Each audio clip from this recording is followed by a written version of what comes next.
I realised where my dictaphone was. It was actually in a really obvious place. It was just too high up for me to see.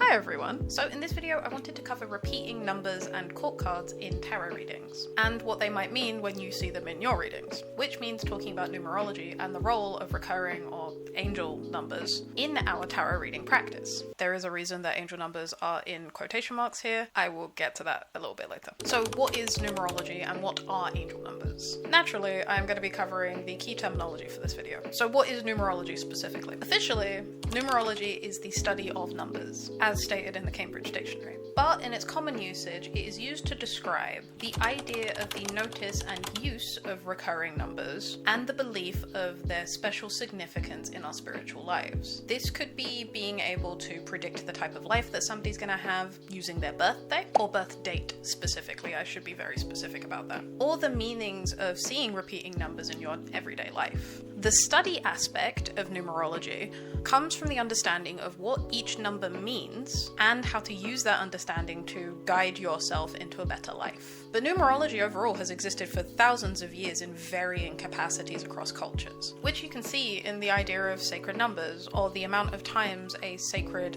action or ritual is supposed to be performed. Christianity and Islam has 7 as the number of God, or 8 as a symbol of happiness and life in Buddhism and Han Chinese culture. But this is also slightly different to what angel numbers are, so I'll also define what angel numbers are. Angel numbers are a term coined by Doreen Virtue of Angel Oracle number fame, and this is specifically for the numerology system that she created, supposedly after studying under Pythagoras in a past life. I have some problems with Doreen Virtue, given that in 2017 she denounced all of her work that she did while in the New Age spiritual movement, and is now a fundamentalist Christian YouTuber, which is kind of the worst type of person to be. But she is responsible for the modern Western understanding of numerology, and popularized the numerological meanings of not only single-digit numbers, but also combinations of different numbers. In her 2005 book, Angel Numbers. Very well named.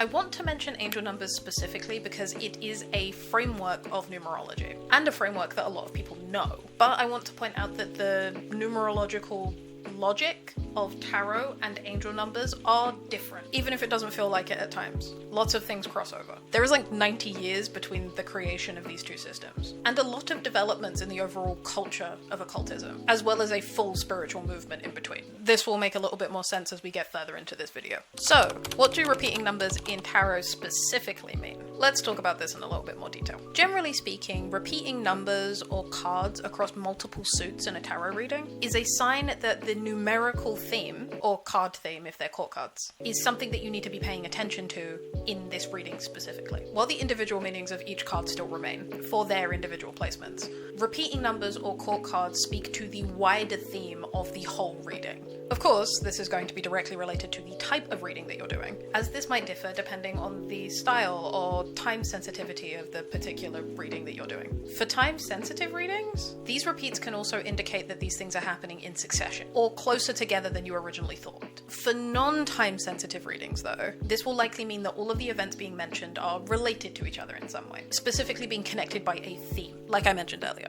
This also means that different numbers and court cards have different specific meanings, something even acknowledged by Arthur Waite in his writing of The Key to the Tarot. So acknowledged, in fact, that he dedicated a whole section to the idea of recurring cards. Let's go through each numbered and court card and dive into what their repeated appearance might say in your reading. We're going to be starting from the bottom and working our way up in this video, so we're going to be starting with the aces. And in modern interpretations, this can be read as a larger beginning, combining the elements of each of the aces pulled. Having just one ace would generally represent the start of something, a new start or a new beginning, regarding whatever the suit represents. An Ace of Cups would represent a new emotional connection, for example. But as you see more of them regarding the same topic or time period in a reading, then they'll represent a wider beginning or connection that encompasses all of those elemental meanings. This same connection covers multiple aspects. For example, this could be an Ace of Wands and an Ace of Cups together, representing a new connection that is both emotional and passionate. The key to tarot entries on these things specifies differences in the meaning depending on how many of these cards that you get in your reading, as I will read here. 4 aces equal favorable chances, 3 aces equal small success, and 2 aces equal trickery. As you can see, traditionally, aces were considered to be chances and luck-related cards when combined with each other, with less aces representing less chance or scamming, and more chances representing better odds, especially while taking a risk. I am pro-choice when it comes to which interpretation that you use, but I advise that you do stay consistent with the one that you end up going with in the end. Okay, we'll talk about twos. We'll start with the traditional meaning this time, which reads 4 twos equals contention, 3 twos equals security, 2 twos equals accord. Accord in this case means to be harmonious or consistent with something. This is pretty consistent with the modern meaning as well. Get it? Accord,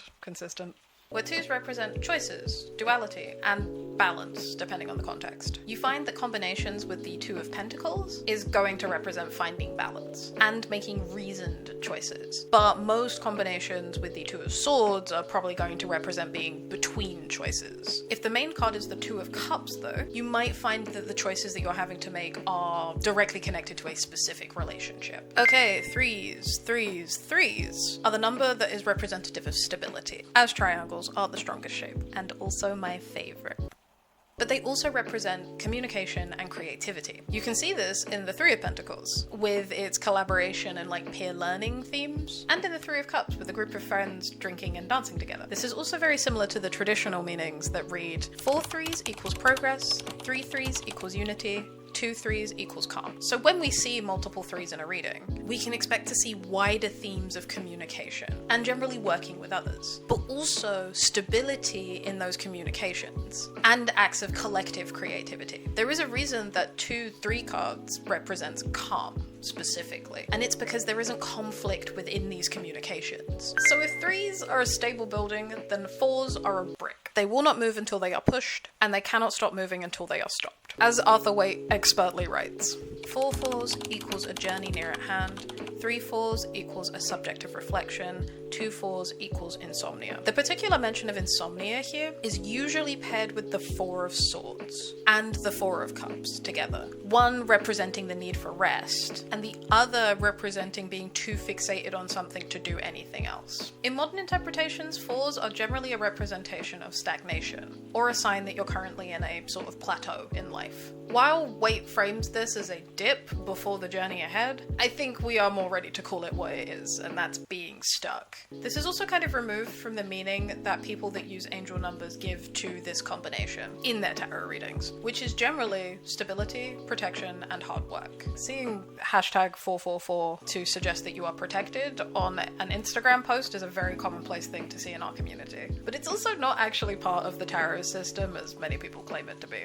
5s are a very stark change from original to modern interpretation, with the original meanings reading as follows. 4 5s equals regularity, 3 5s equals determination, and 2 5s equals vigils. But the modern interpretations almost always read as conflict or fighting. This might be more internal than external, depending on the combinations. The 5 of Swords and the 5 of Cups together, for instance, would represent a more internal fight, fighting your demons, I guess. But the 5 of Wands and the 5 of Pentacles would likely represent a more external conflict, something that you physically have to fight through in order to succeed. 5s as an angel number represent change, which does actually still remain pretty consistent with the tarot meaning behind this, given that conflicts arise from changes in ideals, mentality, resources, etc. When we see multiple 5s in a reading, we can expect conflict in our lives, specifically because of those clashes in ideology and method. It will be time to fight about it, even if it's just in healthy debate, but the conflict itself needs to be directed and channeled in a way that benefits all parties. 6 as a number in most numerology systems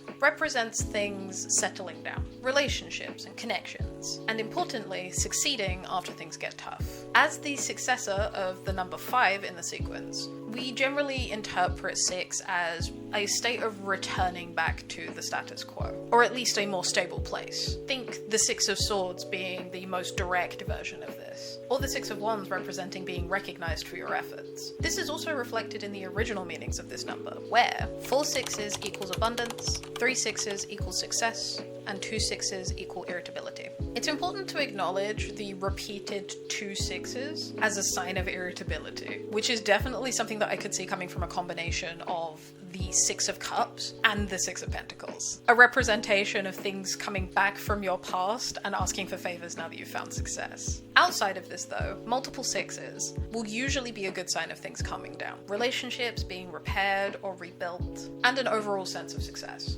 7s. The meaning of multiple 7s in the original guide read as follows. 4 7s equals intrigue, 3 7s equals infirmity, and 2 7s equals news. Which is interesting to me, because most people associate 7s as a connection to the divine. This is because of the Christian adjacent nature of angel numbers and their prevalence in the New Age movement. But this isn't to say that this is the only way that 7s can be read. In my numerology post from I don't even know how long ago, to be perfectly honest, I explained that 7 cards are generally used to depict practice, hard work, and diligence towards a goal. It's the number of the true path and the road that gets you there. When you see multiple 7s in a reading, this will likely mean that you're having to work on specific spheres in your life in order to reach mastery. Be that the 7 of Swords telling you not to be naive to the world around you, the 7 of Cups telling you to make reasoned choices, or the 7 of Pentacles just saying to put your nose to the grindstone and just practice. Multiple 8s are a very, very fun combination though, because all of the 8s in tarot represent movement and speed.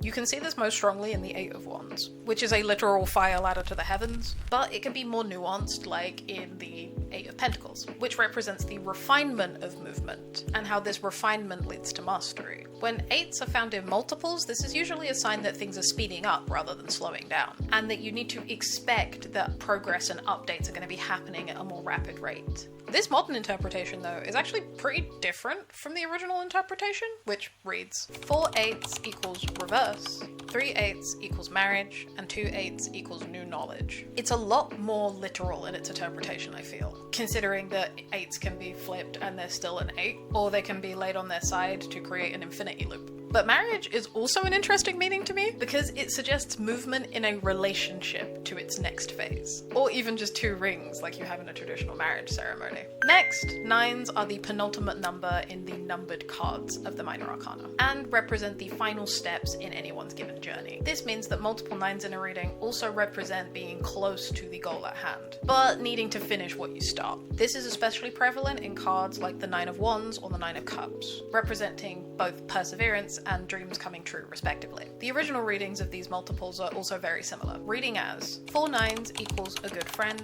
3 9s equals success, and 2 9s equal receipt. The receipt is also an important note in the original text, telling us that this is where you're going to start seeing the results of your hard work. A receipt of your efforts, if you will. I will also point out that this is reflected in the meaning of the angel number 9 as well, with the addition of spiritual enlightenment, as it is officially the end of the single-digit cycle of angel numbers in the angelic number system. Everything else is a combination of all of the other numbers, including 0. Speaking of 0, let's move on to 10. 10s are the final number cards of the Minor Arcana and represent the end of the cycle in every suit. For the 10 of Cups, it's the point of harmony in your close relationships. For the 10 of Pentacles, it's legacy and heritage being developed. For Wands, it's the death of a particular passion or interest. And for Swords, it's the end of a thought or an idea, generally in the form of a betrayal or a relationship ending. So, when multiples of these are spotted in your readings, it's generally a sign that things are coming to an end. Usually in multiple areas of your life, but it can be aspects of the same ending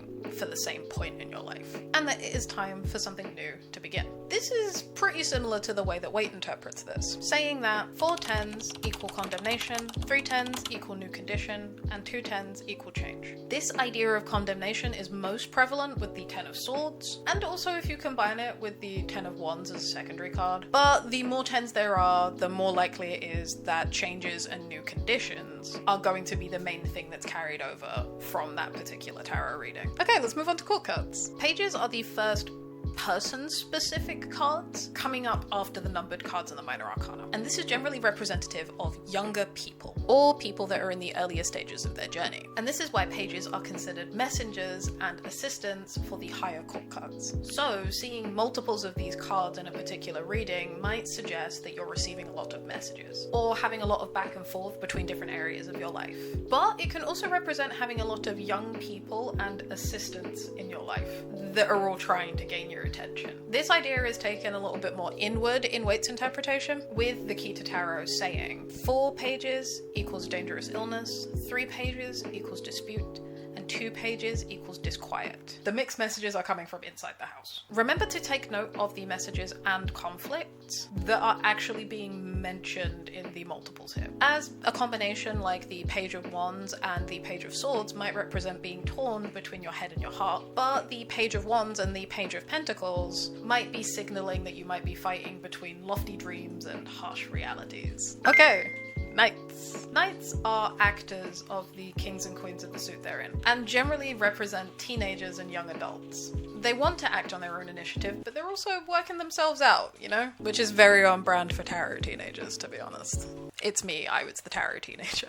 I can kind of see this in Waite's interpretation too, which states 4 knights equals serious matters, 3 knights equals lively debate, and 2 knights equals intimacy. If the amount of knights is enough, then shit's about to go down. But if it's just a few, they're just having a party and it's fine. 2 nights is basically just a date by this logic. In our modern interpretation though, it's mostly just a sign of action, or having to split up a group and have each individual person do a specific task in order to accomplish all of the goals. A combination of the Knight of Pentacles with the Knight of Swords might mean that you need to be doing some life admin or taking charge of your health and finances, whereas the Knight of Wands or the Knight of Cups might mean that you need to be getting your social life in order. Queens.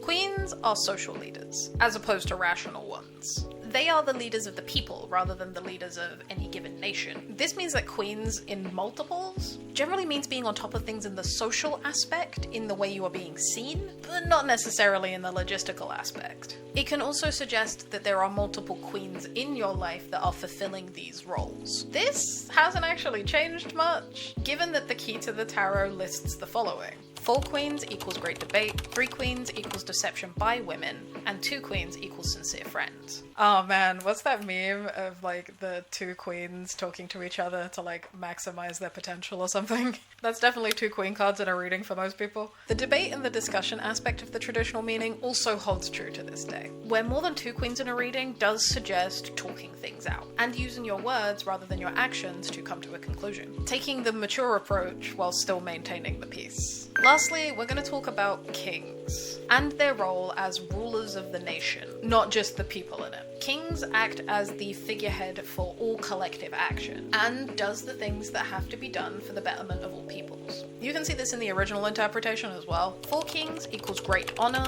3 kings equals consultation, and 2 kings equals minor council. Kings do talk to each other, but seeing multiple kings in a reading generally suggests that you're going to have to take action for the greater good, even if that's difficult to do. You find that depending on the placement in a reading, that this might be a case of speaking up on behalf of others, specifically people that really need your support, or speaking up for what you believe in personally. Multiple kings in a reading for yourself specifically can also suggest that either you are the authority figure for other people and that those people need support and will seek support from you, or that you want to seek support from other kings in your life, from another authority figure.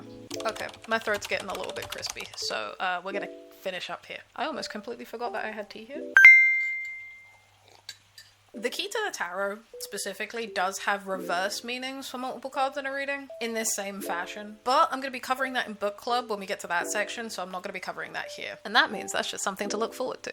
This is one of the more useful techniques to learn for tarot reading because it does give you more perspective into the wider message that a reading might be giving you without having to decipher each card in great detail first and then try to manually connect them all together. Let me know if you found this video helpful and if you would like to see more videos like this. I do enjoy making them. If you haven't already, consider following me on my other social medias. I also post there as well. I have Blue Sky now. That's really fun. I give a lot more like real-time updates on there if you were ever interested in what I'm actually like doing day to day. And consider joining my Patreon, where I release videos like this earlier than I do on YouTube. I also give personal readings there, and we have a book club. It's very fun. You can join as a free member, or you can join for as low as $2 USD a month. Thank you so much for watching this video, and until next time, stay blessed, my friend.